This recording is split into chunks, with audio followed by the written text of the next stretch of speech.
Bonjour la famille, bienvenue sur votre chaîne AMC Kalinga TV. Restez branchés juste pour 1 heure du temps.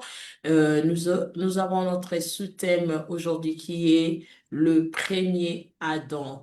Je salue Madame Abigail. Merci d'être là. Bonjour Madame Abigail. Bonjour Madame Andy, bonjour pasteur et bonjour la famille. Bonjour. Et bonjour mon frère Josma. Bonjour Madame Andy. Bonjour et bonjour ma sœur Laetitia. Bonjour Madame Andy et bonjour à tous. Bonjour, sans plus tarder, nous débutons notre émission d'aujourd'hui. Bonjour, Pasteur Freddy Mokoutoa. Bonjour Madame Andy et bonjour à tous ceux-là qui nous suivent. Merci d'être toujours présent, Pasteur. Et parlez-nous de ce sous-thème qui est le premier Adam. À vous la parole, Pasteur. Merci beaucoup.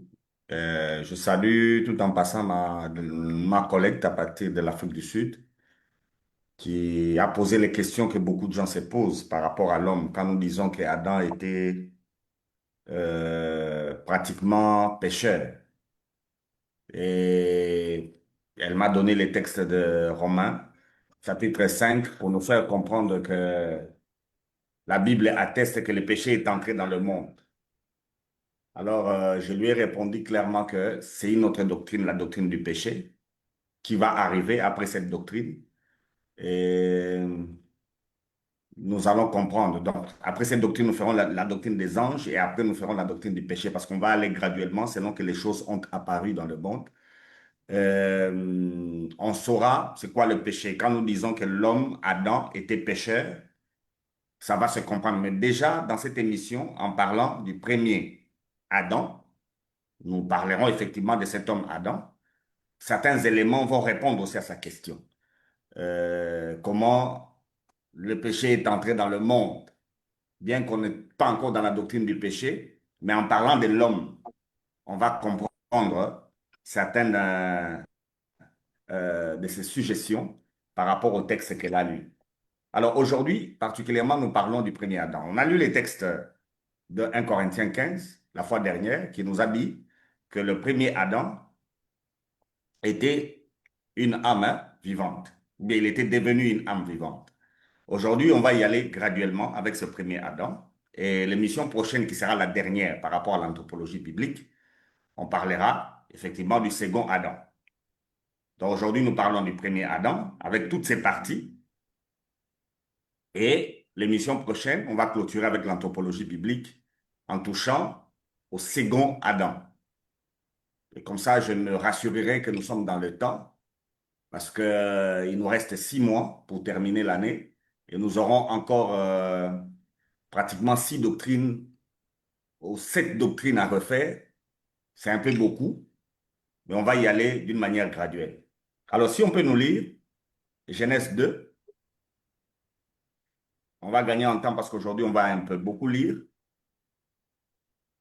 Genèse 2, Oui, lisez-moi du verset 1er au verset 7 et puis vous sautez, vous lisez les versets 21 et les versets 23.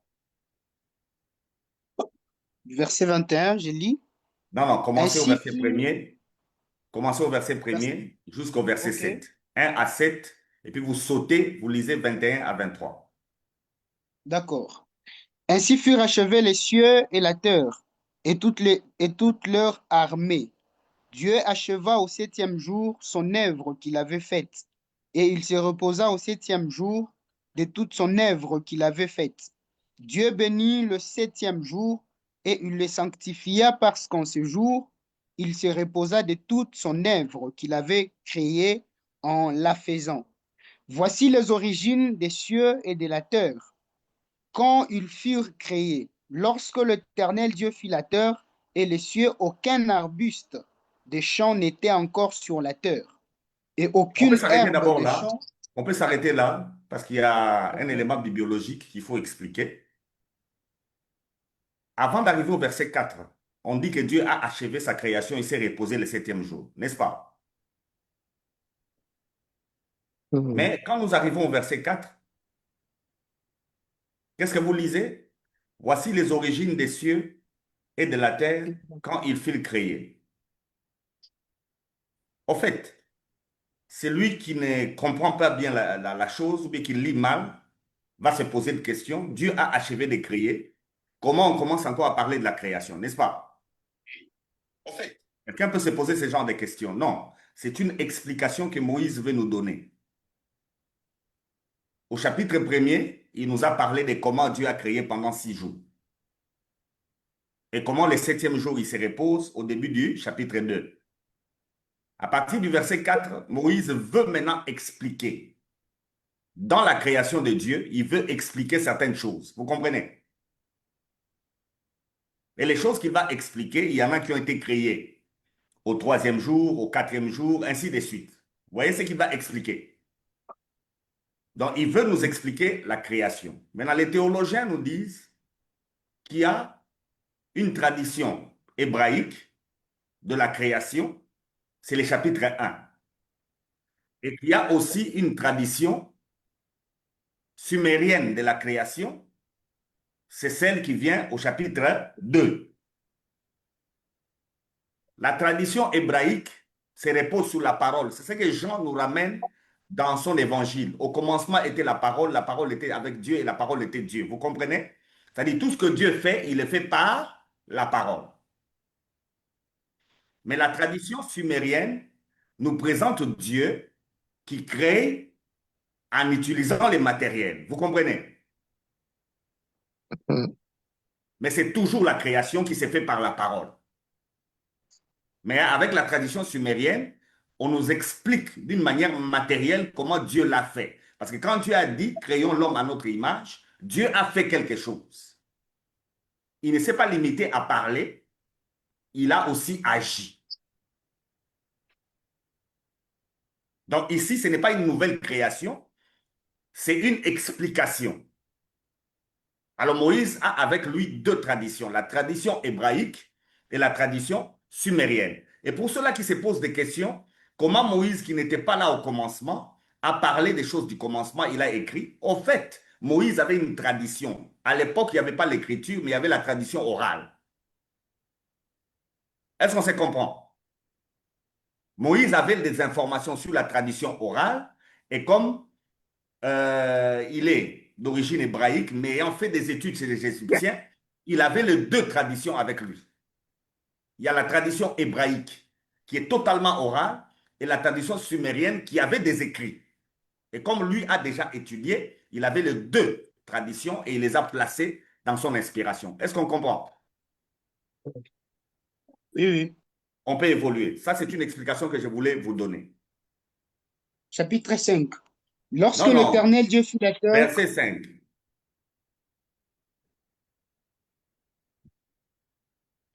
et les cieux, aucun arbuste de champ n'était encore sur la terre, et aucune herbe de champ ne germait encore, car l'Éternel Dieu n'avait pas fait pleuvoir sur la terre, et il n'y avait point d'homme pour cultiver le sol. Mais une vapeur se leva de la terre et arrosa toute la surface du sol. 7. L'Éternel Dieu forma l'homme de la poussière de la terre. Il souffla dans ses narines un souffle de vie et l'homme devint une âme vivante. Dans Le ta verset version, c'est écrit 21, une âme vivante. Dans ta version, c'est écrit une âme vivante. oui, une âme vivante. Chez OK. moi, devient un être vivant. Un être vivant, dans d'autres versions. Un être vivant, une âme vivante. C'est important d'avoir ces nuances-là. Verset 21 à D'accord. 23. Verset 21 à 23. Alors l'Éternel Dieu fit tomber un profond sommeil sur l'homme qui s'endormit. Il prit une de ses côtes et referma la chair à sa place. L'Éternel Dieu forma une femme de la côte qu'il avait prise de l'homme et il l'amena vers l'homme. Et l'homme dit, voici cette fois celle qui est os de mes os et chair de ma chair. On l'appellera femme parce qu'elle a été prise de l'homme. Amen. On s'arrête là. Que Dieu vous bénisse. Amen. Ici, nous parlons du premier Adam. Et la Bible nous montre comment le premier Adam a été créé. La création du premier Adam s'est faite de quelle manière? Dieu a pris la poussière de la terre qui existait, il a formé l'homme. En fait, l'émission passée, on a été clair avec Thessaloniciens. Votre être dans son entier, c'est corps, âme et esprit. Alors, quand on dit qu'il a formé l'homme, en fait, nous comprenons. Qu'est-ce qu'il a formé? C'est le corps qu'il a formé. Et après, qu'est-ce qu'il fait?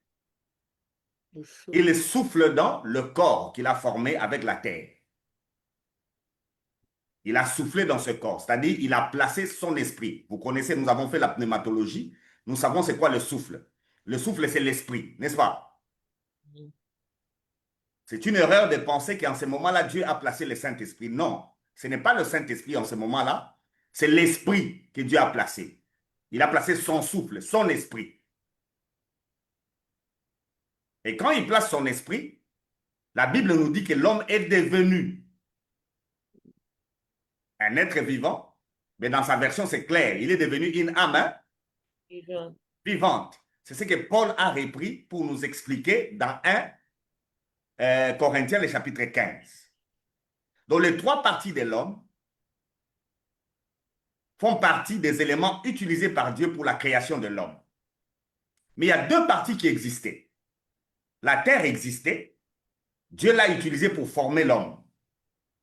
L'esprit existait chez Dieu. Maintenant, qu'est-ce que Dieu a fait? De la terre, il a formé l'homme, et après, il prend son esprit, il met dedans. Et c'est en ce moment-là que l'homme est devenu un être vivant. C'est-à-dire la vie de l'homme, comme je vous le disais la fois dernière, n'existe pas si on a deux parties. La vie de l'homme existe quand on a trois parties ensemble. Mais l'âme n'a jamais existé avant. L'âme commence à exister seulement au moment où il y a contact entre l'esprit de Dieu et la matière. Au contact entre l'esprit de Dieu et la matière, c'est en ce moment que l'homme commence à exister. En fait, c'est en ce moment-là que l'âme s'est créée. Si on dit que l'âme est éternelle, il faut savoir que cette âme n'existait pas avant la création. L'âme existe au moment de la création. Est-ce qu'on se comprend? Votre âme n'était pas là avant sa création.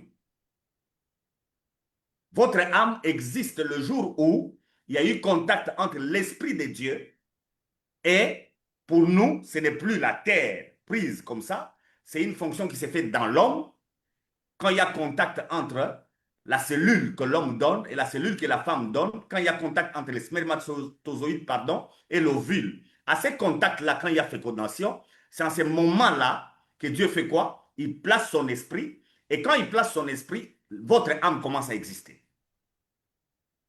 Ça, c'est la création de l'homme, de sexe masculin. La création de l'homme de sexe féminin, bien qu'aujourd'hui c'est la même chose, mais à cette époque-là, au commencement, Dieu a endormi l'homme, Adam, de sexe masculin, et il a sorti sa côte, et de cette côte-là, il a formé le corps de la femme, et il a fait la même chose. Il a soufflé, et la femme est devenue aussi une âme vivante. Est-ce qu'on se comprend? C'est comme ça, Adam, en voyant Ève, la femme, il a prononcé l'élément, elle est os de mes os, et puis chair de ma chair.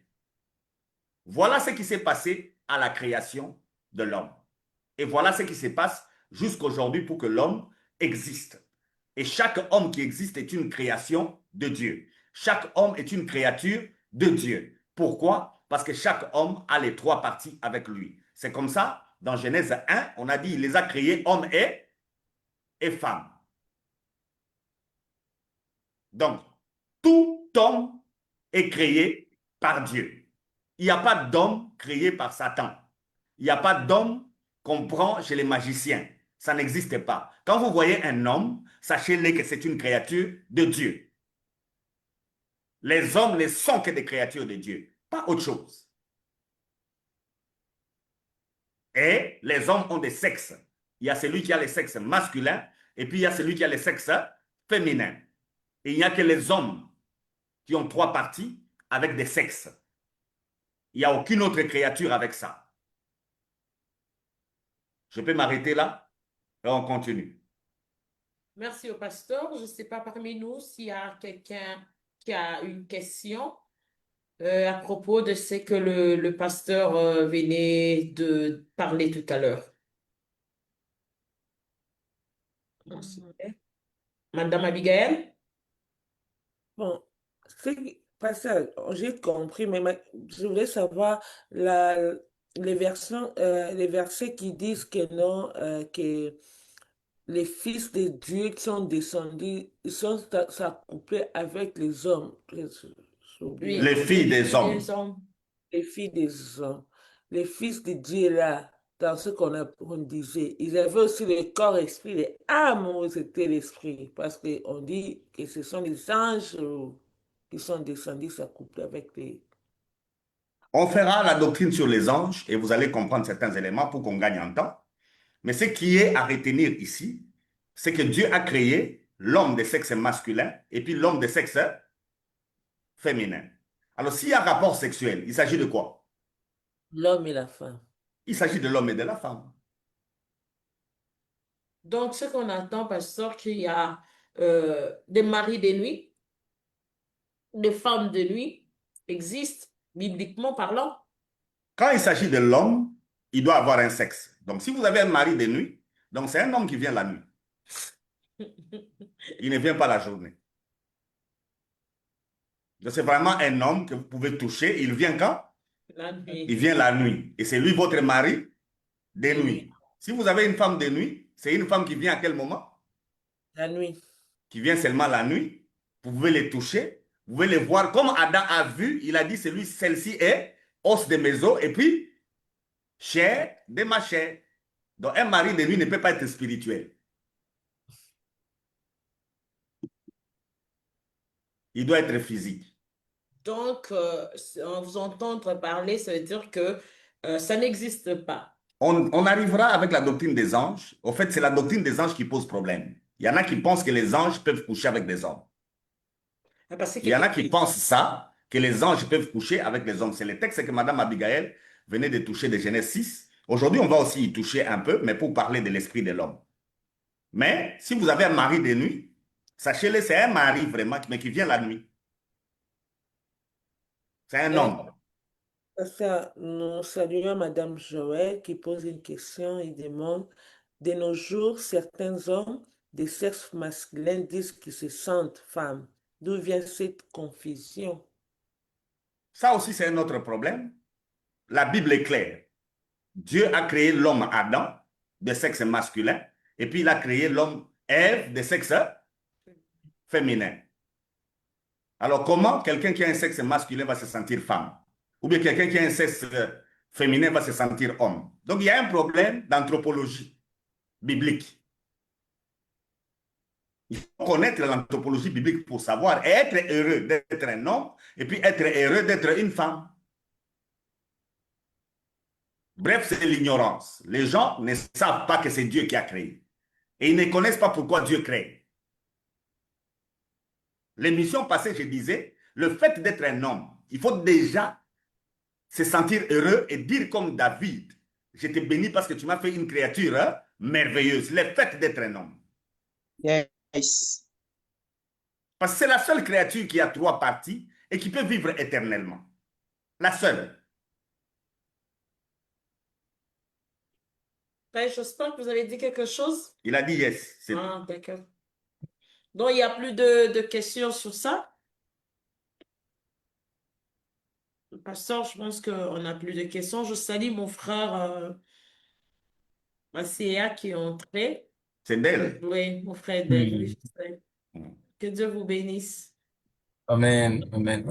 Il y a aussi Arcel qui est entré. Oui, et le frère Clarisse. Axel aussi, et Madame Clarisse que je salue. Oui. Si vous n'avez pas de questions, pasteur, Aujourd'hui, j'ai des versets. Aujourd'hui, ça va tomber comme la pluie. Vous savez, les gouttes d'eau, quand ils tombent, après, ils vont faire la mer. Vous avez lu les textes. L'Éternel n'avait pas encore fait pleuvoir. Vous avez compris?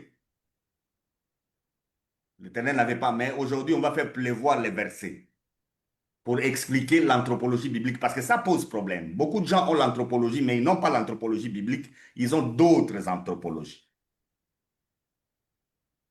Alors, on prend les textes de Madame Abiga. pour qu'on essaie de comprendre. Nous avons vu que l'homme a trois parties. Il a l'esprit vient de Dieu. C'est Dieu qui a soufflé. Il a le corps que Dieu a pris dans la terre, n'est-ce pas? Pour l'homme Adam et pour Ève, d'une manière indirecte, Dieu a toujours pris de la terre parce que ça vient de la côte de l'homme, n'est-ce pas? D'une manière indirecte, ça vient toujours de la terre. C'est pourquoi il est dit que tu es poussière, tu retourneras à la poussière. Maintenant, Genèse 6. Moi, je ne veux pas lire la partie que Mme Abiga nous a donnée. Nous allons rester juste de 1 à 3. Genèse 6, 1 à 3. 6, 1 à 3.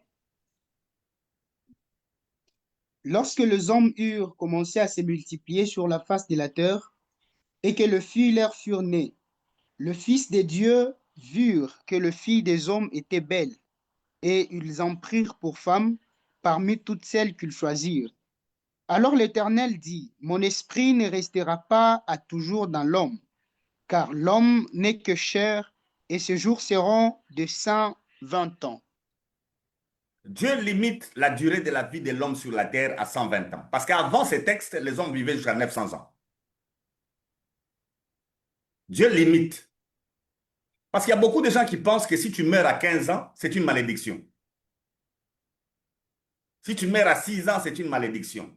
C'est Dieu qui a limité les temps de la vie de l'homme sur la terre. D'ailleurs, Jésus, notre Seigneur qui n'a jamais péché, a vécu pendant 33 ans. Donc, pour nous qui avons déjà dépassé 33 ans, donc nous avons vécu plus longtemps que Jésus. Donc, nous avons même des raisons de mourir. Parce qu'en matière de vie, sur la terre, nous avons vécu plus que lui. Et parmi les apôtres, il n'y en a aucun qui a dépassé 90 ans. Le seul apôtre qui a atteint 90 ans, c'est l'apôtre Jean. Tous les autres apôtres, à 70 ans, ils étaient déjà partis. À 70, dont la plupart étaient déjà partis. Donc la mort physique, c'est quelque chose de très important sur notre chemin. Dieu dit lui-même, en regardant les hommes, à cause de la situation dont a parlé Mme Abiga, le mariage, entre qui et qui? Entre ceux qui sont appelés fils de Dieu et ceux qui sont appelés filles des hommes. Et l'émission passée, on a répondu à ça. On a parlé de l'homme charnel. On a parlé de l'homme animal. L'homme animal, c'est celui-là qui est homme. Mais l'homme spirituel, c'est celui-là qui est fils de Dieu. Et depuis cette époque-là, on avait déjà deux catégories des hommes sur la terre. La catégorie de ceux qui croient en Dieu et la catégorie de ceux qui ne croient pas en Dieu. Tous ceux qui ne croient pas en Dieu sont des hommes. Et ceux qui croient sont des fils de Dieu. C'est un pouvoir. Et à cette époque, la généalogie ou bien les descendants des Seth ressemblent à Dieu. Lisez les chapitres 4 et les chapitres 5. Vous allez voir que la naissance de Seth est différente de la naissance de Caïn et d'Abel. Avec Seth, la Bible parle de quelqu'un qui naît selon la ressemblance de Dieu. Vous comprenez? Donc cette précision-là montre quelqu'un qui appartient à Dieu. Et cette génération, ou généalogie, pardon, de Seth nous donne une descendance dans laquelle Jésus naîtra. Alors, dans les textes que nous venons de lire, le mariage entre ceux qui descendent de Seth et ceux qui descendent de Caïn est un mariage que Dieu n'accepte pas. Le mariage que Dieu accepte, c'est le mariage qui doit se faire entre les gens qui sont spirituels. C'est-à-dire, si vous êtes chrétien, épousez un chrétien. Si vous épousez un païen, Dieu n'accepte pas ça. Toute la Bible n'accepte pas les mariages mixtes. Toute la Bible est contre les mariages mixtes. C'est comme ça quand le peuple de Dieu est devenu Israël, les Israélites n'épousaient pas d'autres peuples. Et quand la nation qui est restée fidèle, c'est Juda, dont on a les Juifs n'épousaient pas d'autres peuples. Et jusqu'à aujourd'hui, les Juifs n'épousent pas d'autres peuples. Et Paul, dans 1 Corinthiens 7, va nous dire que le chrétien doit se marier entre eux.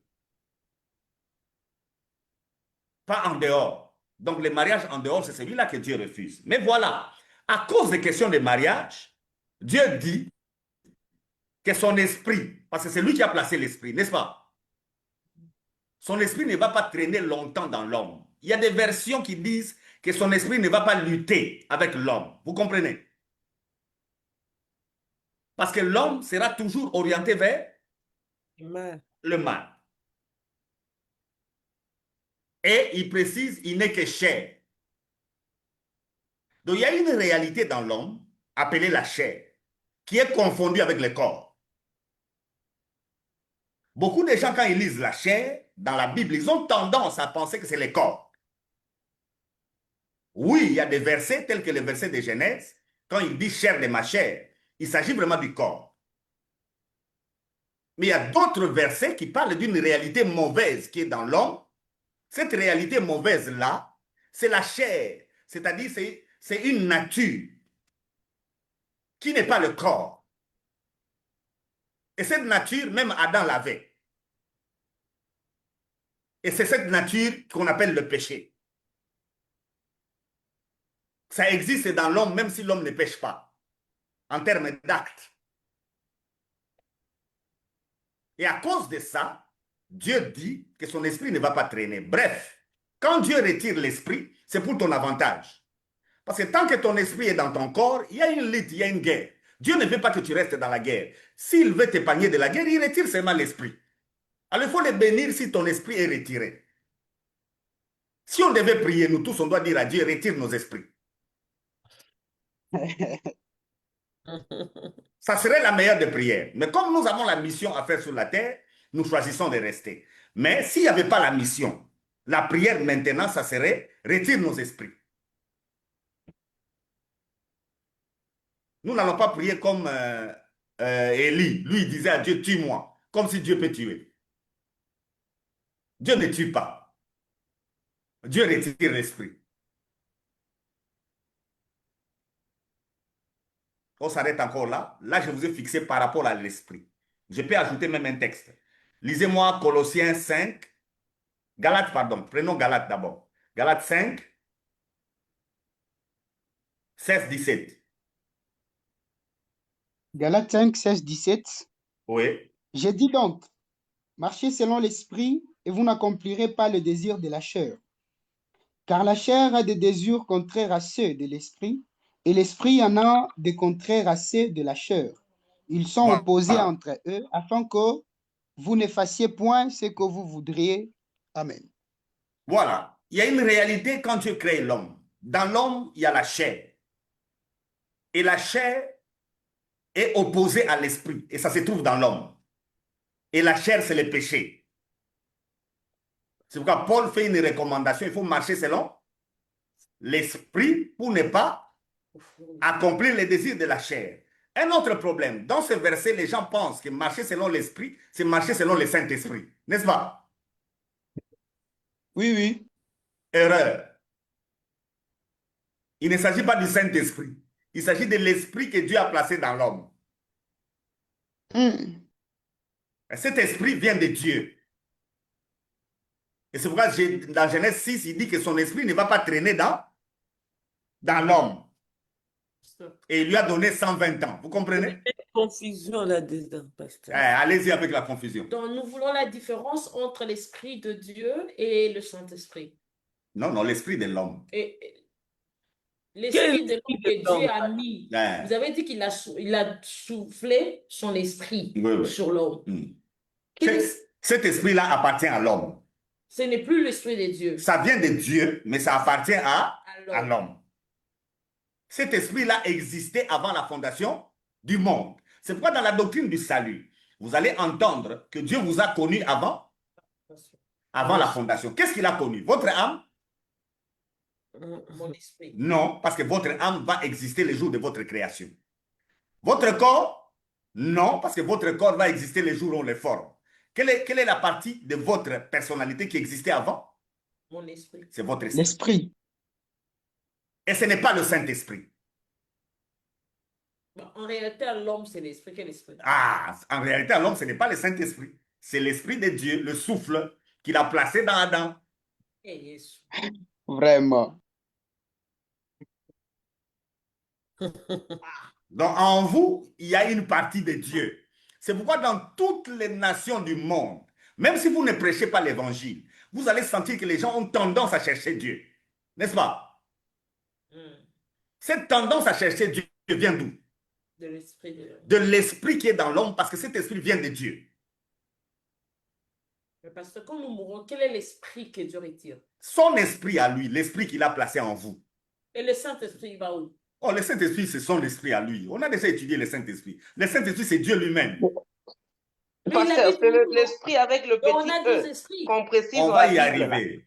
Oui, Madame Laetitia. Je disais que c'est pour ça que la Bible fait distinction entre l'esprit avec un grand E, avec Voilà. le petit E. Donc, Voilà. le petit E, c'est l'esprit qui est en nous, que Dieu a laissé Voilà. en nous. Voilà. Voilà.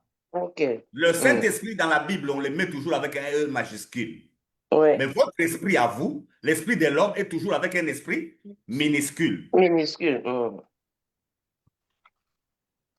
Parce que ça veut dire qu'en l'homme, il y a deux esprits. Il y a son esprit à lui et l'esprit de Dieu. Pour ceux qui sont convertis. Pour ceux qui ne sont pas convertis, ils ont l'esprit qui vient de Dieu. Les hommes animaux là, ils ont l'esprit qui vient de Dieu. C'est pourquoi même le païen, pendant qu'il m'entend aujourd'hui, il a tendance à faire le bien, n'est-ce pas? Il a une certaine tendance. C'est pourquoi on a créé même la morale. La morale vient de là. Partout dans le monde, on sait que tuer, c'est mauvais, n'est-ce pas? Même si les gens ne sont pas des croyants, mais ils savent que tuer, c'est mauvais. La morale a installé dans la terre, sur la terre, une logique qui fait que tout le monde dit que ça, c'est bien, ça, c'est mauvais. C'est à cause de l'esprit. Pourquoi? Parce que l'esprit, là, vient de qui? De Dieu. Cet esprit vient de Dieu et il va retourner où? Il va retourner chez Dieu. Et la présence de cet esprit en vous tous prouve que Dieu vous aime et qu'il veut vous sauver. Pour ceux-là qui ne sont pas convertis. Et l'esprit de Dieu qui s'est mouvé là. C'est le Saint-Esprit. On a déjà étudié ça. Mais non. Il a soufflé. Qu'est-ce qu'il a soufflé? Des soufflets là. En fait, en réalité, Dieu a mis son esprit. Souffler, ça veut dire mettre son esprit. Et automatiquement, l'homme est devenu une âme vivante. Je comprends votre réflexion et ça dérange jusqu'aujourd'hui même les théologiens. À tel point qu'on a deux courants. On a un courant qui dit que l'homme n'a que deux parties. Une partie immatérielle et une partie matérielle. C'est-à-dire qu'il y a le corps et la partie immatérielle. Donc, pour ceux-là, on les appelle les dichotomistes en anthropologie. Ils confondent l'esprit et l'âme. Ils pensent que c'est la même réalité. Et les dichotomistes ont même tendance à croire que personne ne va aller en enfer. Parce que quand on confond l'esprit et l'âme, quand on dit que Dieu va récupérer l'esprit, on pense que Dieu va récupérer aussi l'âme, n'est-ce pas? Pour les dichotomistes, ils pensent que quand Dieu récupère l'esprit, il récupère aussi l'âme au même moment. Non, Dieu récupère seulement l'esprit. La condition de l'âme dépendra du salut.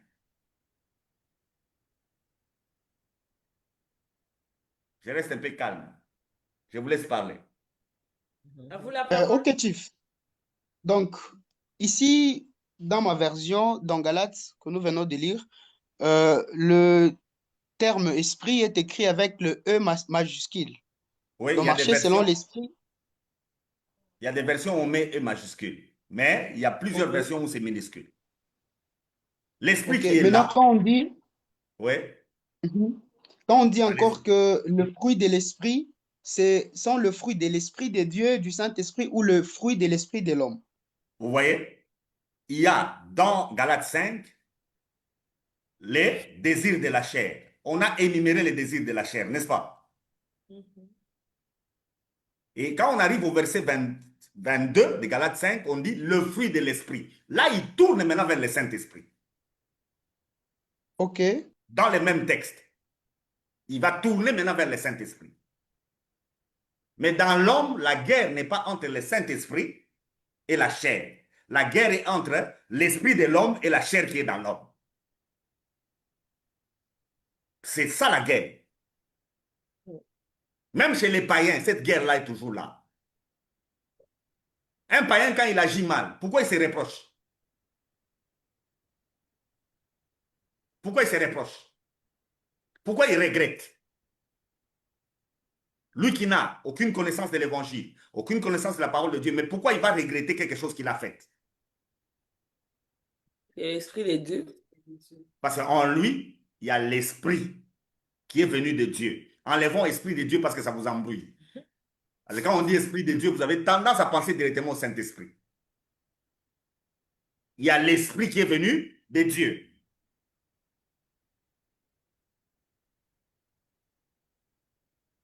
Soyons un peu clairs avec l'apôtre Paul. Lisons. Éphésiens 4. Je crois qu'il faut lire maintenant des longs versets pour qu'on soit un peu clair.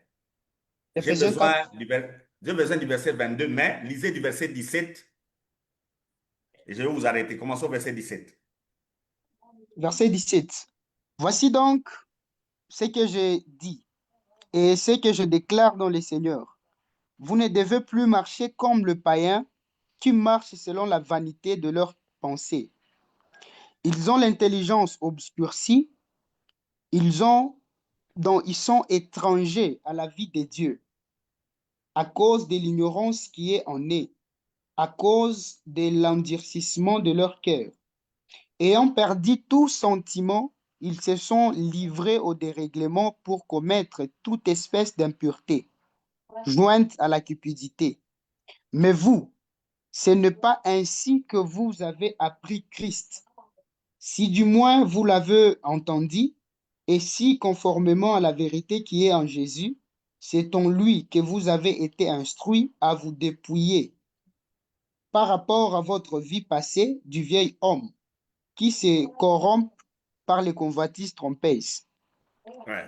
On s'arrête un peu là. À la maison, les gens OK? peuvent aller jusqu'à 24 pour que ça soit clair, pour qu'on gagne en temps. Ici, vous voyez, la chair a changé de nom. Il appelle la chair le vieil homme. Donc, il dit le vieil homme. Quand on devient chrétien, il faut se dépouiller de quelque chose. De quoi? Et De Du la vieil homme. chair, qui s'appelle aussi le vieil homme. C'est en vous. Est-ce qu'on se comprend? Donc, Oui, la oui. fois dernière, je vous ai dit que l'homme est corps, âme et esprit. Mais dans les textes qu'on vient de lire ici, Paul nous parle au verset 18 du cœur. L'endurcissement de votre cœur. C'est quoi le cœur en question? C'est le cœur qui pompe le sang? Le Non? cœur dont on vient de parler, c'est celui qui pompe le sang? Mm-mm. C'est quoi maintenant? C'est l'esprit ou bien Ça c'est doit l'âme? être... C'est l'esprit. Ah bon? L'esprit qui vient de Dieu peut s'endurcir.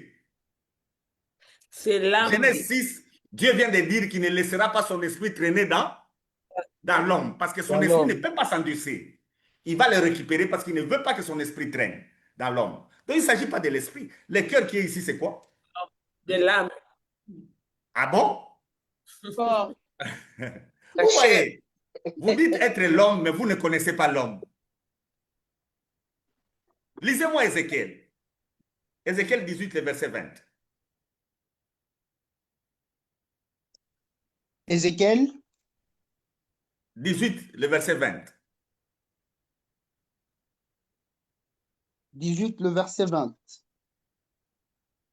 L'âme qui pêche, c'est celle qui mourra.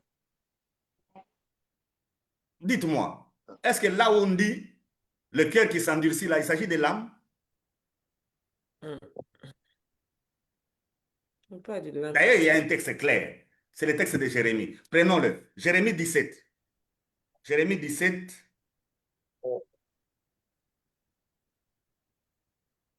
Jérémie 17, verset 9 et 10.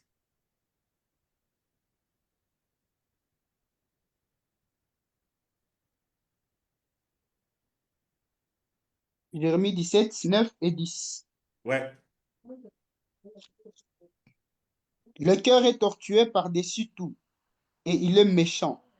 Qui peut les connaître? Moi, l'Éternel, je prouve le cœur, je sonde le rein. pour rendre à chacun selon ses voies, selon le fruit de ses œuvres. Le cœur, c'est quoi? Ok. La chair et le cœur sont deux éléments qui sont dans l'homme, qui posent problème. La chair, c'est ça le péché. Nous venons de le voir. Et Paul appelle même ça le vieil homme. Maintenant, le cœur, c'est quoi? Une partie du corps.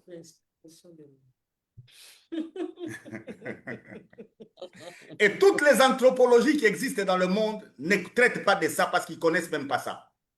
Ils ne connaissent pas ça.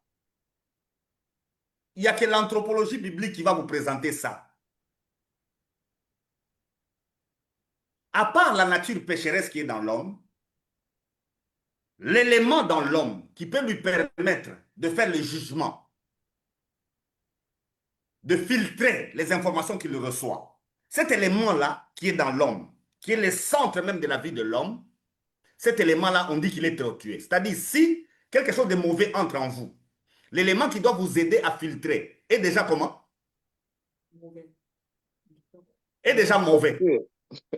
Ça fera quoi? Qu'est-ce qui va arriver par la suite? Ça a détruit encore. C'est comme une voiture. La voiture a les filtres. Vous mettez le carburant. Maintenant, le filtre doit prendre les déchets et ne pas faire passer ça, n'est-ce pas? Vers le moteur. Maintenant, si votre filtre est troué, qu'est-ce qui va se passer? Ça prend tout. Ça prend tout. Donc, l'homme tel qu'il est là, si vous lui donnez des mauvaises choses, il fera quoi? Il va prendre. Si vous lui donnez des bonnes choses, il fera quoi? Il prend. Il prend. Donc, l'homme est un consommateur universel. Des biens et des mal. Tout ce que vous lui donnez, ne pensez pas qu'il va s'arrêter. Il va faire quoi? Il va prendre. Aujourd'hui, les frères d'elle ne parlent pas. Et ça passera. Ça passera. Parce qu'il y a des hommes qui pensent que tu peux aller te mélanger avec n'importe qui parce que chez toi, ça ne passera pas. Tel que Dieu a créé l'homme, il reçoit tout et ça passe. Mais pour arrêter cette hémorragie-là, c'est... On est en train d'étudier. On a dans l'homme aussi la chair. La chair, c'est ça le péché, c'est ça la nature pécheresse. C'est dans l'homme. Et on vous dit de ne pas marcher selon la chair. Mais parce que Pierre et Paul, pardon, appellent même ça le vieil homme, n'est-ce pas? Il dit qu'il les traite durement.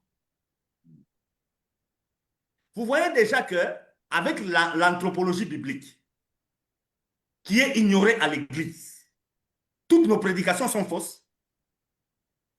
mais pasteur, quand Vraiment.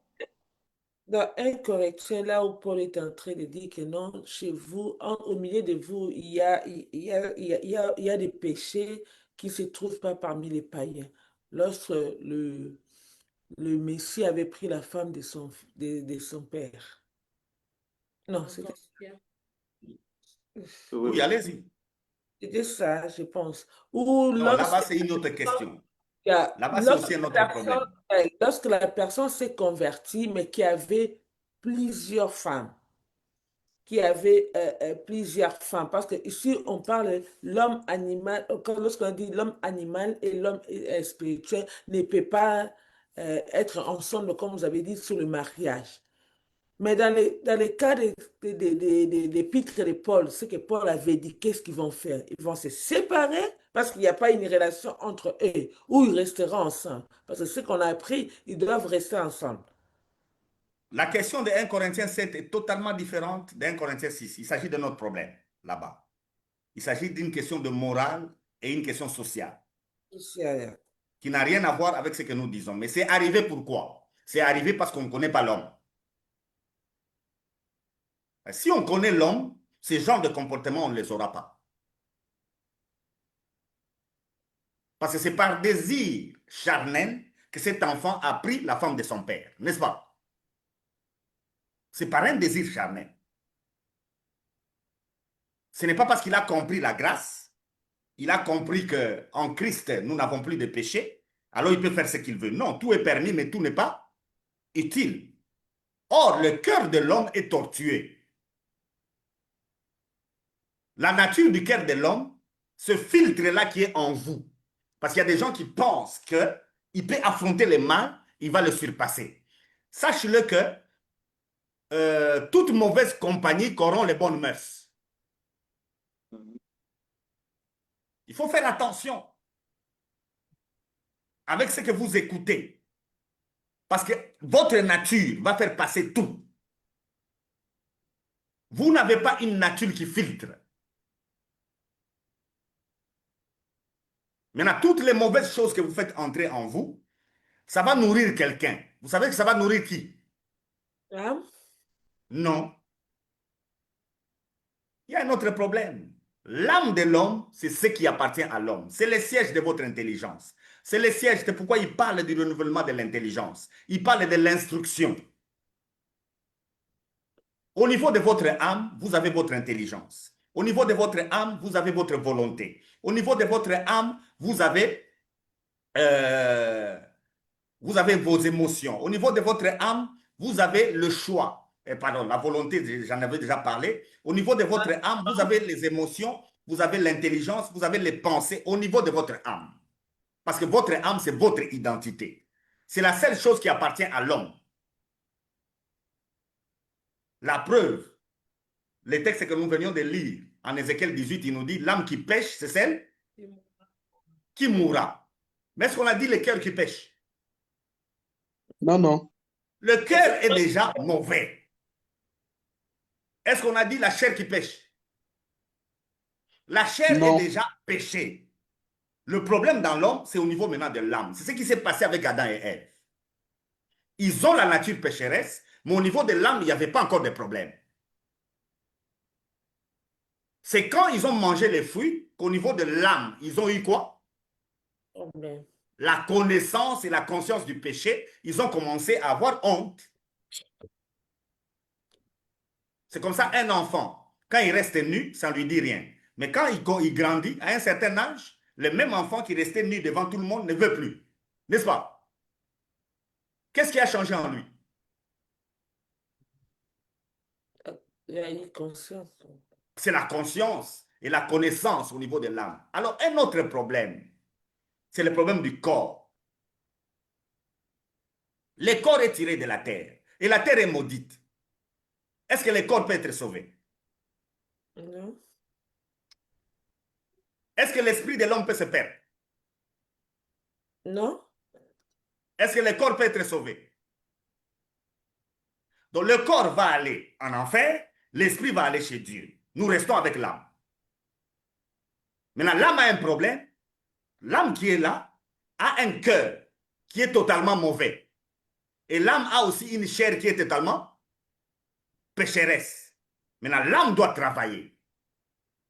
L'âme doit travailler pour empêcher aux deux éléments qui sont internes au corps ou bien à l'homme de l'influencer.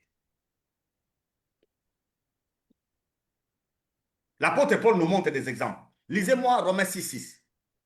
Wow, c'est là que j'arriverai. Ah, tu voulais poser Romains 6:6, hein? Ouais, parce qu'il parle de l'amour que Dieu porte dans nos cœurs par l'esprit. Voilà, voilà. Comme vous ne parlez pas, moi-même, je parle à votre place. Et pasteur, vous n'avez pas dit, vous n'avez pas expliqué c'est quoi le cœur. Je vous ai dit, c'est un filtre qui est en vous. En vous, il y a quelque chose, une nature que Dieu a placée en vous, qui doit filtrer les informations que vous recevez. Mais Ok, cet parce que élément-là est totalement détruit. mauvais. Donc, le filtre que vous avez en vous est mauvais. Alors, faites attention, ne vous mettez pas ensemble avec les mauvaises personnes. Parce que, qu'est-ce qui va arriver? Vous allez filtrer les choses. Même les choses mauvaises vont entrer. Parce que le filtre ne va pas filtrer, il est déjà mauvais, il est détruit. Maintenant, quand les mauvaises choses entrent en vous, ça fait grandir quelque chose. Ça fait grandir quoi? La chair. Ouais. Et la chair influence le corps.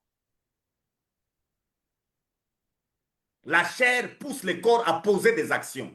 Il ne vous est jamais arrivé, vous qui n'aimez pas les chansons dites chansons du monde, il ne vous est jamais arrivé, vous êtes là, mais vous sentez que vous chantez une chanson du monde. Ce n'est jamais arrivé. Non, d'ailleurs, Ça il y m'est a un arrivé. pasteur il y a un pasteur d'ailleurs qui a chanté ça, Dieu de la chair. Eh bien voilà, ça ne vous est jamais arrivé de vous-même. Vous n'avez pas réfléchi à ça. Mais vous sentez que ça monte. Ça ne vous est jamais arrivé. Plusieurs fois. Qu'est-ce qui fait monter ça? C'est la chair. C'est ce que Paul appelle le vieil homme. Romains 6, lisons. Comprenons donc que l'homme que nous étions autrefois a été crucifié avec Christ afin que le péché, dans ce qui fait sa force, soit réduit à l'impuissance et que nous ne servions plus le péché comme des esclaves. Version le Gloire au Seigneur. Seigneur. Une autre version du même verset. Nous savons que notre vieil homme a été crucifié avec lui afin que le corps du péché soit réduit à l'impuissance et qu'ainsi nous ne soyons plus esclaves du péché. Donc, on doit crucifier le vieil homme. Une autre version va parler de la chair. On doit crucifier quoi? La chair. Alors, si on crucifie la chair, parce que Christ, en allant à la croix, qu'est-ce qu'il a crucifié? La chair. La chair, le vieil homme. Il crucifie ça. En ayant crucifié ça, comme nous savons que Christ l'a fait, nous aussi, on doit faire quoi? Crucifié notre On corps. doit accepter de crucifier ça, le vieil homme. Il ne faut pas le nourrir. Il ne faut pas le nourrir. L'homme nourrit le corps. Avec quoi? Avec la nourriture matérielle. L'homme nourrit l'esprit. Avec quoi? Avec quoi l'homme peut nourrir l'esprit? La La parole, parole de Dieu. la Non, parole, la non. nourriture spirituelle. Avec quoi l'homme peut nourrir l'esprit? Il n'y a que le Saint-Esprit qui nourrit l'esprit.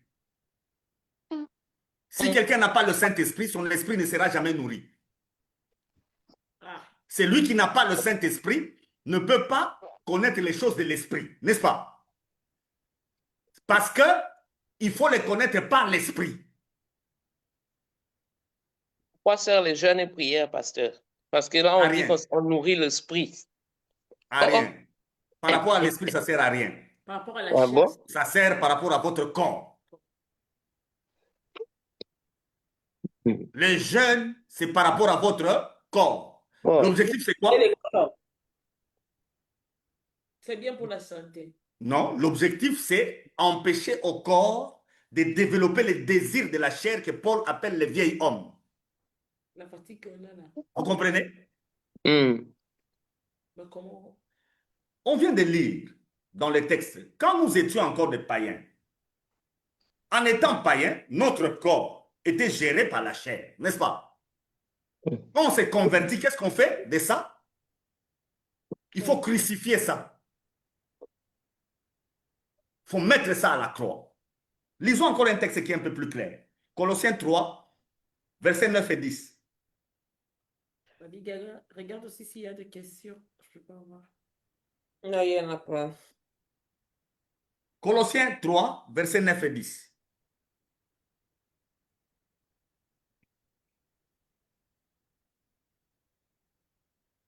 Qui a trouvé? Colossiens 3, 9 et 10. Ne mentez pas les uns les autres, vous étant dépouillés du vieil homme et de ses œuvres, et ayant revêti l'homme nouveau, qui se renouvelle dans la connaissance selon l'image de celui qui l'a créé.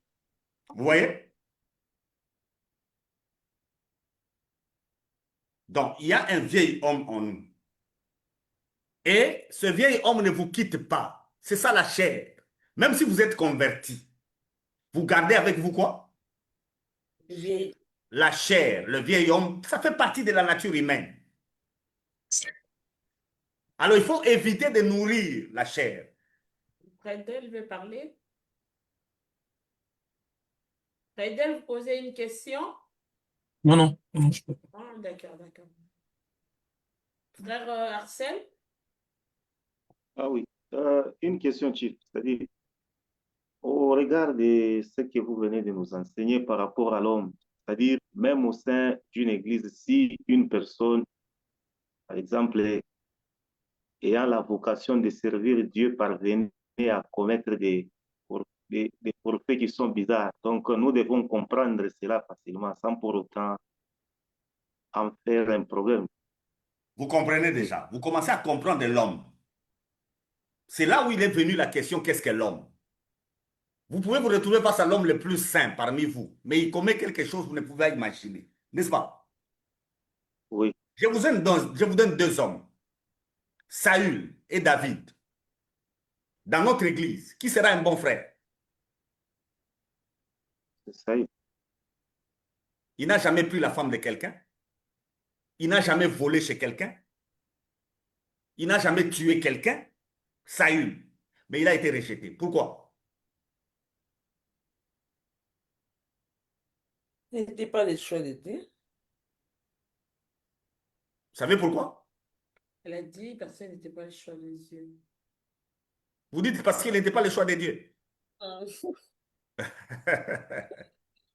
Parce Il a ça dit que Dieu fait n'avait pas répondu. sacrificateur. Au niveau de son esprit, il n'a pas géré le sacré. Il est allé offrir à Dieu. Ça, c'est un élément que David a eu par la grâce. David n'a jamais touché au sacré. David a reconnu le sacré. Les autres choses, David, avec sa nature humaine, il les a faites. Il a tué. Il a fait tout ce qu'il a fait là. Il a pris les femmes d'autrui. Il a fait tout ça là. Mais c'est l'homme selon le cœur de Dieu. Vous comprenez? Oui. Parce que les gens cherchent en quoi est-ce que...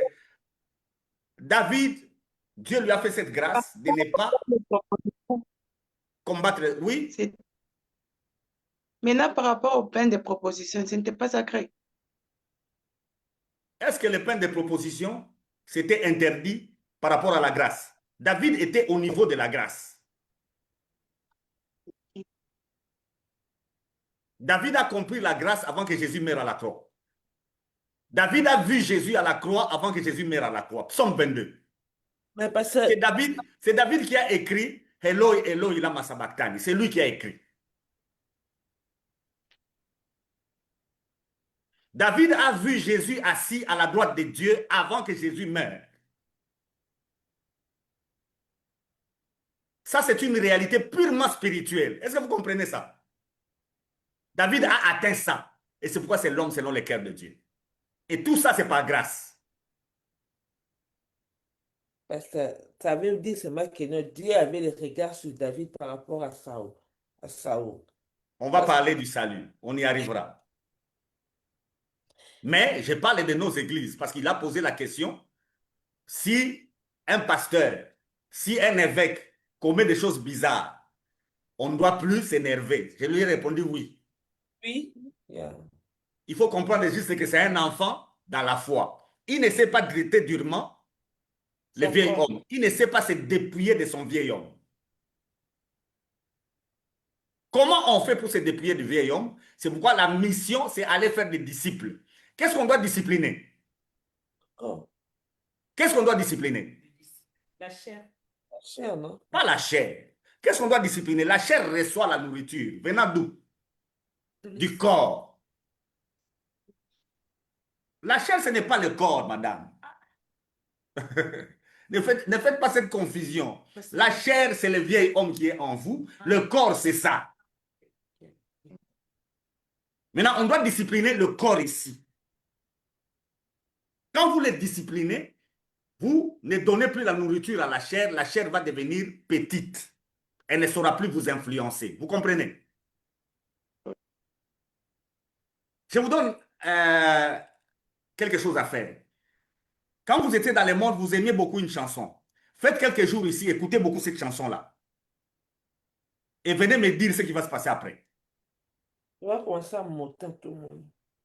Quand vous étiez dans le monde, vous aimiez beaucoup une chanson. Je vous donne cette semaine, jusqu'à la semaine prochaine, écoutez beaucoup cette chanson-là et dites-moi ce qui va se passer. Non, mais il y aura le feeling du passé. Vous allez commencer à chanter ça même si on ne vous force pas. Même en cours de route, vous chanterez ça. Pourquoi? Parce que vous avez nourri le vieil homme. Si le vieil homme est nourri, il va faire quoi? Il va passer à l'action. Il va commander au corps et le corps va agir. Comme le cœur est tortué, le corps ne sera pas filtré. Qu'est-ce qui va se passer? Vous allez commencer à les chanter. Vous allez commencer à chanter ça. En prière. Alors, ne vous habituez pas avec les mauvais actes parce que vous allez les poser. Et un mauvais acte commence juste par une idée, par une pensée. Quand vous installez les mauvaises pensées en vous, sachez-les que vous nourrissez quoi? Votre vieil homme. Le vieil homme, il s'est nourri.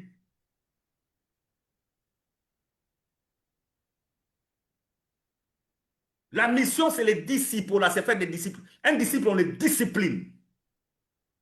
Je suis contre ce christianisme de bon chic, bon genre, où le frère vient quand il veut, où il fait ce qu'il veut. Avec moi, ça ne marche pas comme ça. La vie privée n'existe pas quand on s'est converti. D'ailleurs, selon Dieu, la vie privée n'existe pas. Parce qu'en vous, vous avez quelque chose qu'on doit discipliner. Pasteur, quand vous dites que la vie privée n'existait pas, mais Dieu nous a créés aussi avec comment, libre arbitre. Voilà, c'est au niveau de votre âme. C'est comme ça que vous allez vous perdre. C'est comme ça que vous allez vous perdre. Le libre arbitre est géré par quoi? Par le cœur. Oh, le cœur, à quelle position? Le cœur est comment? Mauvais. Il est tortué. Maintenant, votre libre arbitre, vous choisirez quoi? Des choses mauvaises. En matière de choix, tous les hommes sont perdus. Si Dieu laissait les hommes choisir, tous les hommes seront perdus. N'est-ce pas? Donc, C'est pourquoi nous ne choisissons pas. On est prisonnier de Jésus. Oui, nous sommes des esclaves de Christ. C'est le Saint-Esprit qui nous aide. C'est pourquoi nous avons étudié le Saint-Esprit. C'est lui qui crée en nous et le vouloir et le faire pour nous empêcher à être gérés par quoi? Les libres arbitres. Gérés par le cœur et la chair.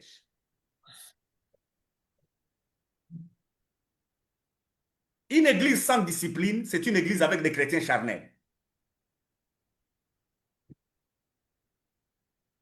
Et les chrétiens charnels, un élément qui les concerne, c'est un orgueilleux.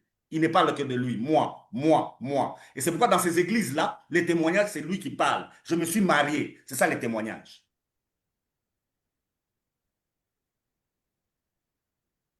J'ai gagné un marché. J'étais malade, je suis guéri. Quel orgueil!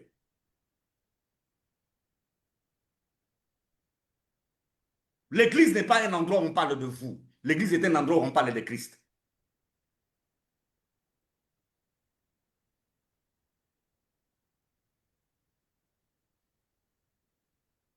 Vous ne parlez plus.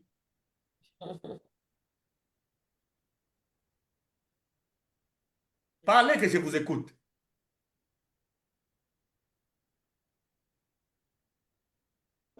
Par Ça rapport va à ce juste que là.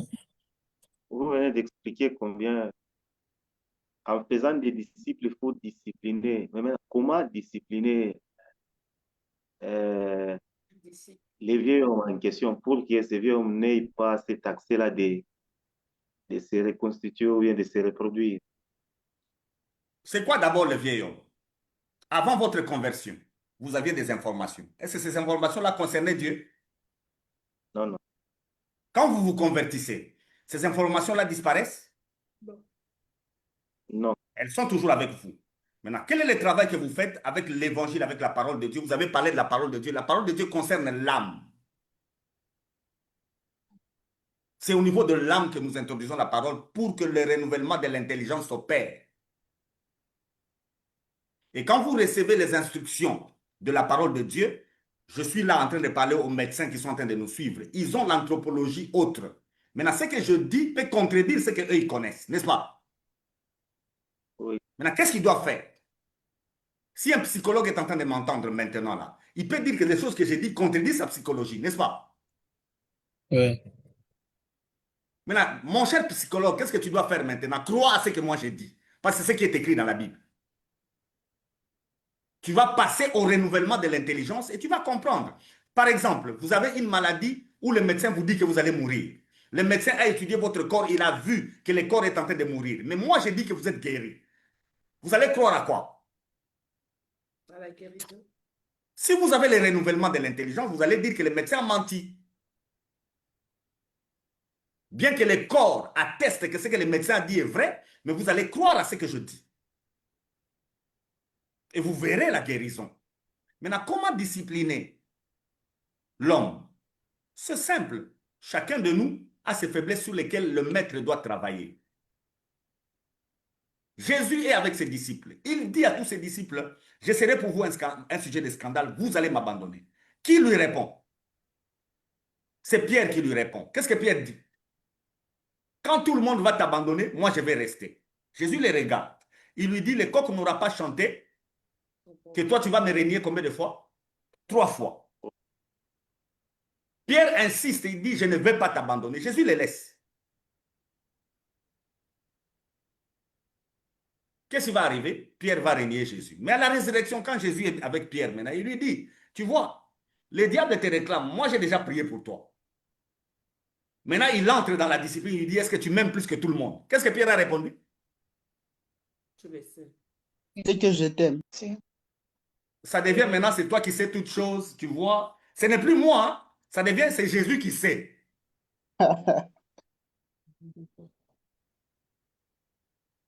Au fait, je vous avais parlé du Saint-Esprit qui nous fait passer par les épreuves, n'est-ce pas? Oui. Les épreuves du Saint-Esprit viennent normalement du Père spirituel, du Maître. C'est le Maître qui est l'homme utilisé par le Saint-Esprit. À part le Maître, ça peut être aussi votre disciple. À part le disciple, ça peut être aussi votre ami par lequel le Saint-Esprit passe pour vous discipliner. Et dans la société, c'est aussi votre mari, c'est aussi votre femme, c'est aussi vos enfants, c'est aussi les autorités que vous rencontrez. Dieu utilise toutes ces voies-là pour travailler sur vous. Dieu utilise toutes ces voies-là. C'est pourquoi tout ce qui vous arrive doit être un sujet de gloire. Vous devez élever Dieu à partir de tout ce qui vous arrive parce que c'est vous qui êtes travaillé. Vous êtes trop colérique. Vous pensez que Dieu va vous donner quel genre de mari? Un mari calme, vous vous trompez. Ça sera un mari qui va apaiser votre colère là parce qu'il va vous énerver matin, midi, soir. Jusqu'au jour où votre colère va s'arrêter. Vous êtes timide, vous pensez que Dieu va vous donner un mari ou une femme qui est calme? Ça sera quelqu'un qui va vous pousser à commencer à parler.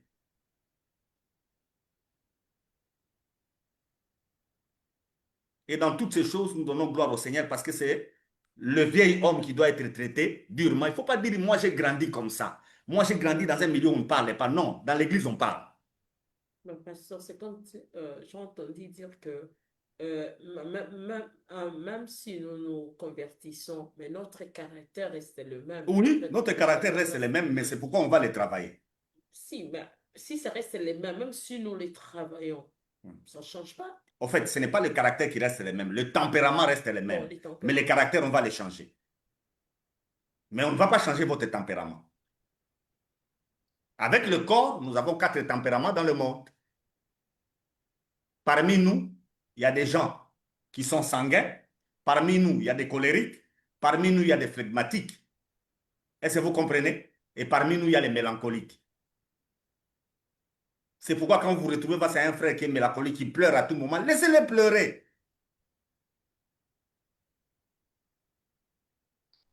Vous êtes face à un colérique qui s'énerve, laissez-le s'énerver. Mais dans sa colère, qui ne s'éloigne pas de Dieu. Un sanguin, c'est quelqu'un qui est bouillant. Et tous les sanguins, on pense que ce sont des leaders. Non. Il faut connaître l'homme. Vous voyez qu'on débat sur l'homme, mais l'homme ne sait pas parler de lui-même. Vous êtes là, vous ne savez pas parler de vous-même.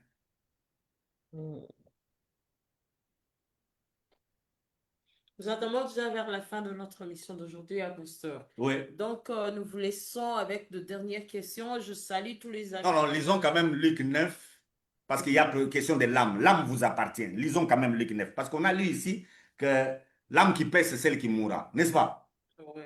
Oui. Il y a plusieurs versets. Moi, je prends le verset avec Jésus. Luc 9, le verset 56.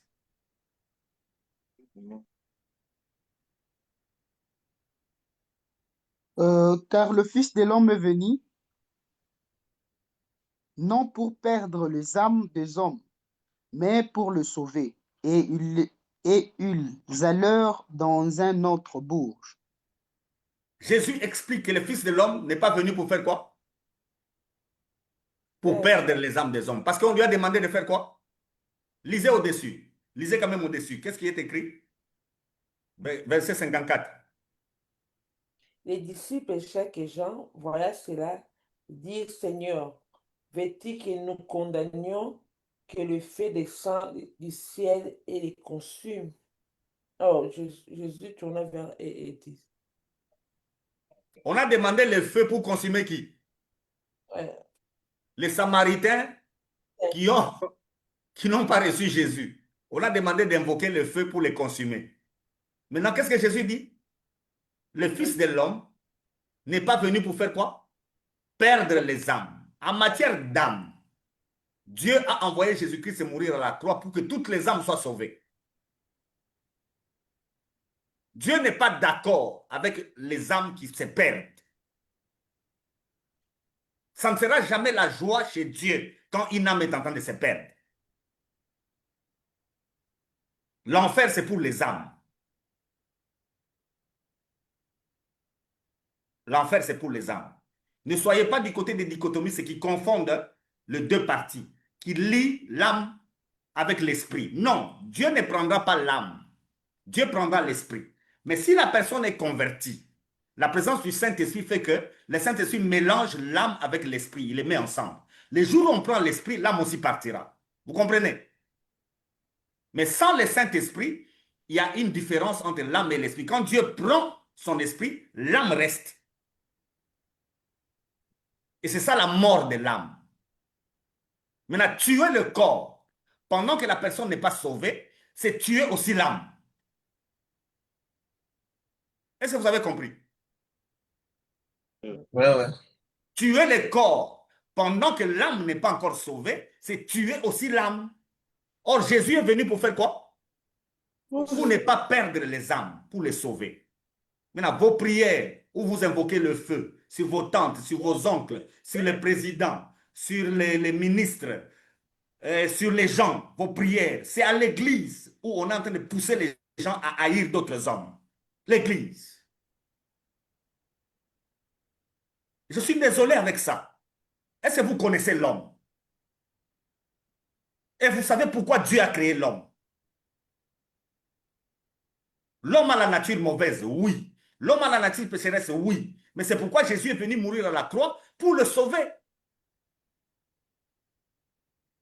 Ça ne sera jamais une joie chez Dieu quand une âme est en train de se perdre.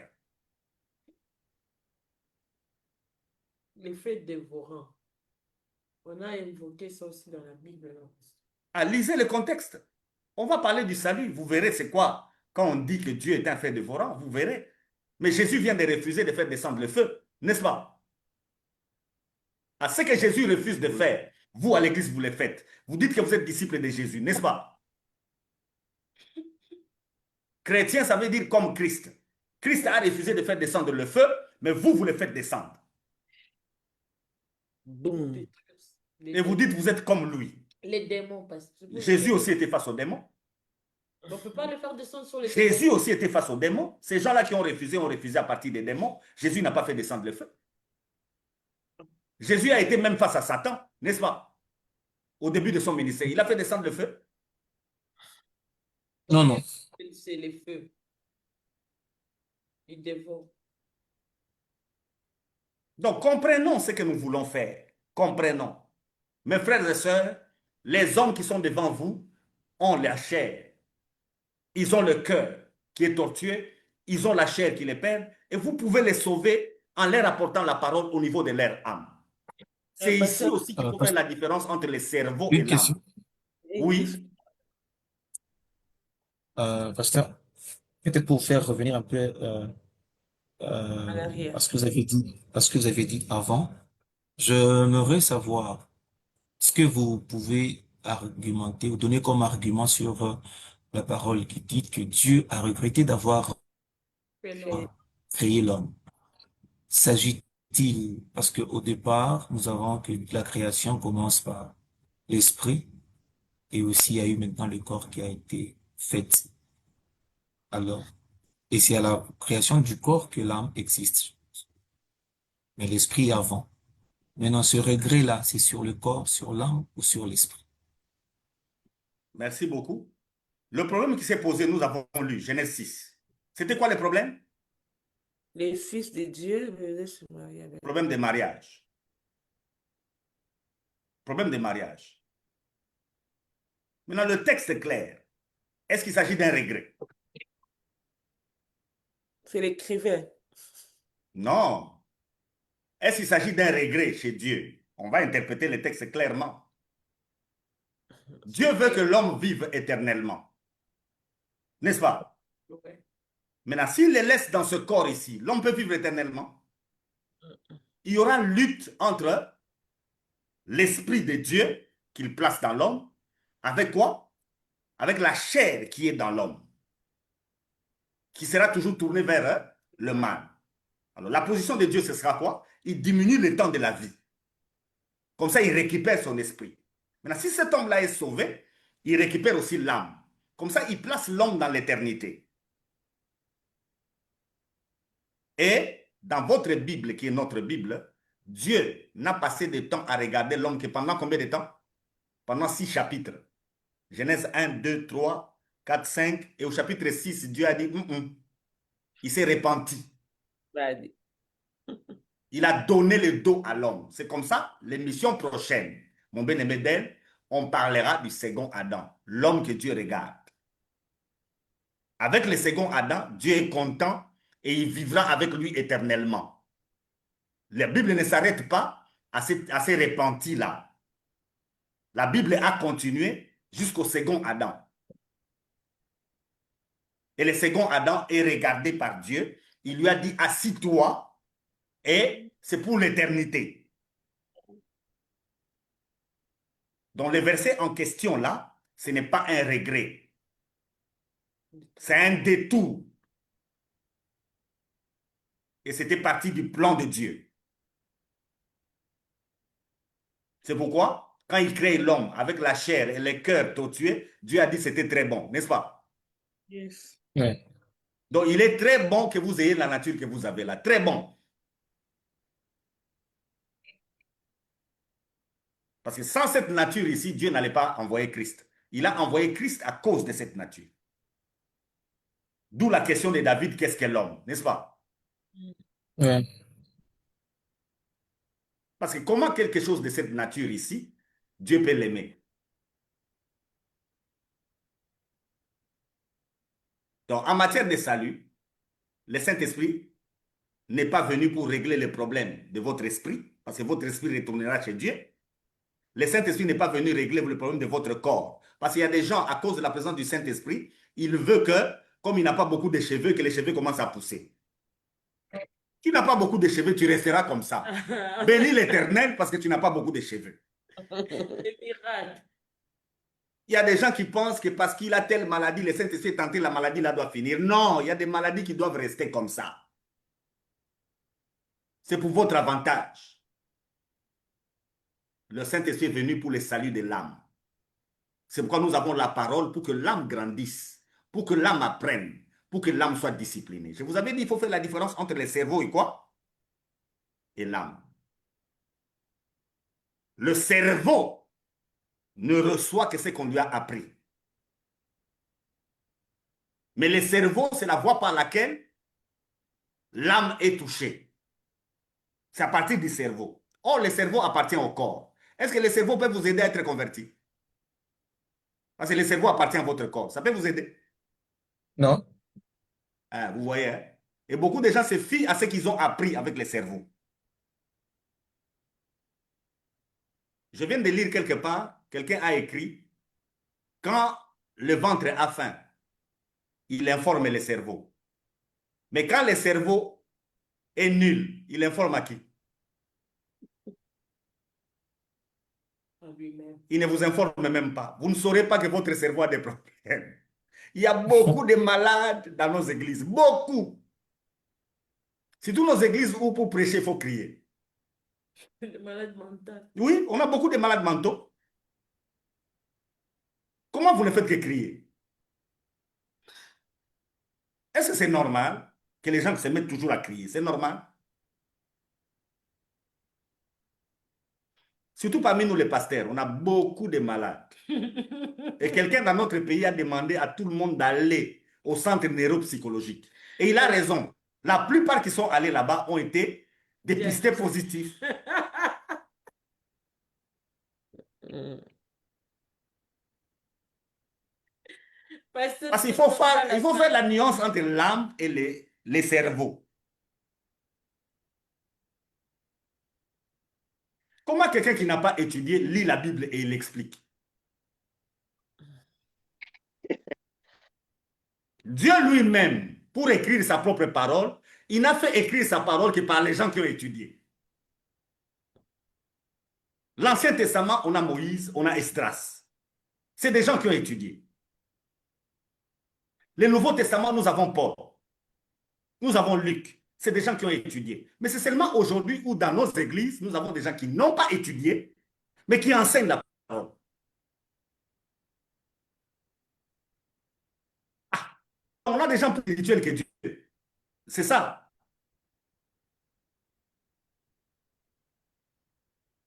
Mais, Donc à un Dieu, moment donné, oui, allez-y. euh, la question que je commence maintenant à me poser là, bientôt là, vous avez évoqué le cas du tempérament de la personne. C'est une notion du genre psychologie. Mais en principe, chaque leader, par exemple, d'une communauté doit également avoir cette notion-là en tête afin de bien gérer les hommes parce qu'il aura affaire à plusieurs catégories de gens.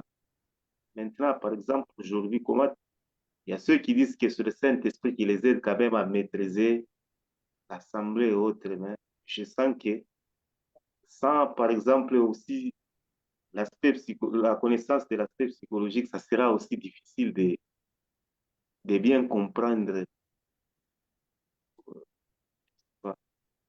Merci beaucoup pour la question. La bonne théologie a la psychologie et la logique dedans.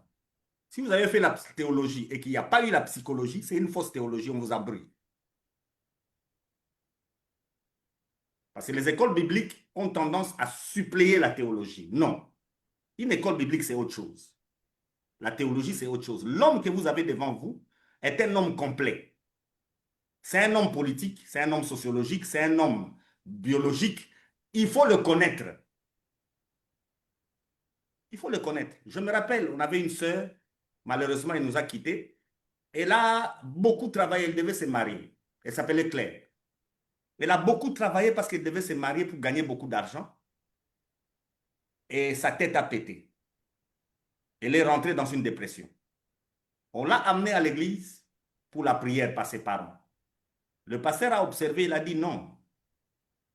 Laissez-la aller à la maison, retirez tout de devant elle, qu'elle se repose pendant 2 semaines, donnez-lui les produits pour qu'elle se calme, qu'elle ne touche ni à la Bible ni à quoi que ce soit, qu'elle se repose. Les gens là, cette famille-là, est allée voir un autre pasteur un peu plus jeune. Le pasteur a dit de notre pasteur que notre pasteur, c'est un protestant. Parce que les protestants ne font pas de guérison. On l'a amené chez un autre pasteur pour qu'il fasse la délivrance. La délivrance a perdu la fille. Quand c'est devenu grave, on m'a appelé pour que j'aille prier pour elle. Je suis arrivé, j'ai trouvé le problème. J'ai dit, mais il n'y a pas à prier, il faut qu'elle dorme. Amenez-la dans un centre neuropsychologique. J'ai trouvé toute une rame de papier où elle a écrit qu'elle était lumière et toutes ces histoires-là. J'ai demandé aux parents, ramenez-la dans un centre neuropsychologique. Et quand tous ces pasteurs chez qui ils sont allés n'ont rien fait, ils ont fini par aller voir des féticheurs en Angola. Et elle est morte. Et vous avez beaucoup de problèmes comme ça à l'église qui peuvent se régler juste parce que vous connaissez. Mais la plupart de nos pasteurs, entre guillemets, qui n'ont pas étudié, se cachent derrière l'esprit. Dieu lui-même a fait écrire la Bible par les gens qui ont étudié. Mais c'est seulement vous qui n'avez pas étudié à qui Dieu va demander de gérer les gens. Est-ce que c'est normal? Paul n'était pas avec Jésus. Mais pourquoi pour écrire la Bible, c'est à lui qu'on demande? Une grande partie du Nouveau Testament, c'est à lui qu'on demande d'écrire. Pourquoi? Pourquoi pas les autres qui ont marché avec Jésus? Est-ce que Ils Paul n'ont pas avait... beaucoup étudié. Faites cette différence entre l'âme et le cerveau. Le cerveau, c'est autre chose, l'âme, c'est autre chose. Vous êtes sauvé au niveau de votre âme, je suis d'accord avec vous. Mais vous êtes un idiot. Vous n'avez pas étudié, vous êtes un idiot, acceptez ça. Allez apprendre. Merci, Pasteur Freddy Mokuta. Nous sommes arrivés à la fin de notre émission d'aujourd'hui. Merci vraiment, Pasteur. Nous étions bénis aujourd'hui, vraiment. Que Dieu vous bénisse. Je pense que nous allons continuer le jeudi, comme a dit Pasteur, sur le second Adam. Donc, restez branchés sur notre chaîne sur Facebook, MC Kalinga TV, et nous sommes sur YouTube. Abonnez-vous et merci à tous ceux-là qui nous ont suivis aussi sur TikTok. Si vous voulez interagir, nous sommes là. Vous pouvez écrire et poser vos questions. Soyez bénis aussi. Pasteur, votre mot de la fin pour aujourd'hui. Je suis d'accord. Quand je dis vous êtes un idiot, ce n'est pas que je vous injurie. Je suis en train de dire, de parler de la formation intellectuelle. Soyez formés, c'est important. Il n'y a pas que la théologie qu'il faut faire. Il y a des études des ressources humaines et tout ça là. Étudiez, ayez une tête qui réfléchit et qui peut bien faire les choses. Maintenant, pour interpréter aussi la Bible, venez aussi faire la théologie. Parce que j'ai vu des avocats interpréter la Bible comme des juristes. C'est dangereux. Et beaucoup de prédicateurs aujourd'hui, c'est juste parce que quelqu'un est intelligent à partir de l'école, vous lui donnez aussi la Bible qu'il interprète. L'interprétation de la Bible ne se fait pas comme vous avez étudié dans votre université. Nous avons d'autres règles. L'exégèse se fait autrement. Vous devez apprendre aussi ça, l'exégèse. Étudier les langues. Oh, pasteur avocat, pasteur politicien. Ne venez pas interpréter la Bible selon la politique. La Bible est théologique. Alors apprenons. Parce que si vous n'apprenez pas, l'homme que vous êtes va choisir de faire les ridicules et d'embrouiller les gens.